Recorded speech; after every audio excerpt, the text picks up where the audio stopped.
The story of Goldilocks and the Three Bears. Long, long ago, 3 bears all lived together in a house deep in the forest. There was Father Bear, who was big and rough and spoke with a gruff voice, and Mother Bear, who was smaller, with a soft, kindly voice and smooth, silky fur. And lastly, there was Little Bear, who was very small, like a ball of fluff. The bears were a happy family. Each one had his own bed. Father Bear's bed was big and hard. Mother Bear's bed was smaller and soft. And Little Bear's bed was the most comfortable of all, and just right for him. Father Bear's chair was made of wood and was very high. Mother Bear's chair was in red velvet, and Little Bear's chair was very special and had his name right on it. They loved to eat porridge, and every day Mother Bear would heat up the big saucepan filled with their favorite food and pour some into each bowl. One day, it was fine, with the sun shining and the porridge was too hot to eat at once, so the 3 bears decided to go for a walk while it cooled. There also lived in the forest a little girl who was called Goldilocks because of her fair hair. She loved to go exploring, and one day she came to the bear's house. How quaint! She peeped inside the gleaming windows. She could see the table with the 3 chairs in a row and the bowls of steaming porridge. "Is anybody at home?" But no one answered. She was very curious, so she tried the door handle. It opened. Goldilocks pushed the door and went inside. There was no one there, so she went exploring. What a funny house! She looked all round her. The 3 chairs stood in a row near the fire, and Goldilocks sat in Father Bear's chair, nearest the fire. "My, you are hard!" She jumped off and sat in Mother Bear's chair with the red velvet cover. "You are much softer, but I keep slipping off." So she sat on Little Bear's chair.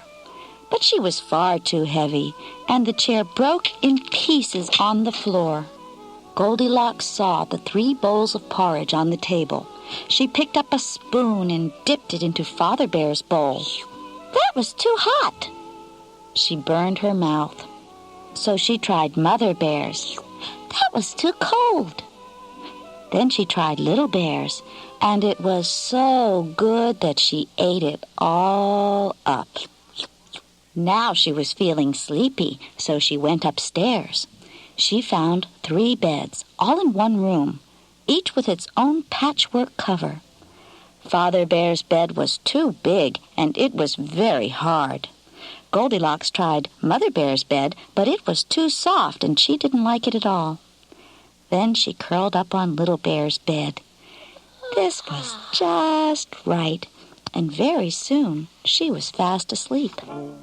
After a while, the 3 bears came home from their walk.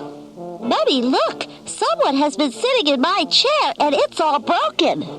"Someone's been sitting in my chair, too." Father Bear looked very fierce. "And mine." Mother Bear wondered who it could be. "Someone's been eating my porridge." Father Bear was very cross. He had been looking forward to that porridge. "And mine, too." Mother Bear was puzzled. "They've eaten all mine up." The 3 bears went upstairs. Father Bear soon found that someone had been sleeping on his bed. The cover was all crumpled. So was Mother Bear's bed. Then Little Bear cried out, "Someone's been sleeping in my bed, and she's still there!" The noise woke Goldilocks, and she had a terrible fright when she saw 3 bears looking at her. "Oh, my! 3 bears!"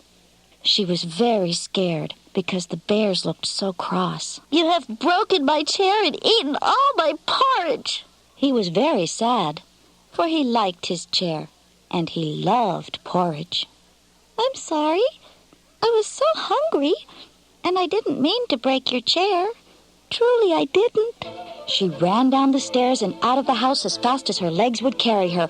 All the way home, through the woods, she kept looking back to see if bears were chasing her, but they had stayed at home.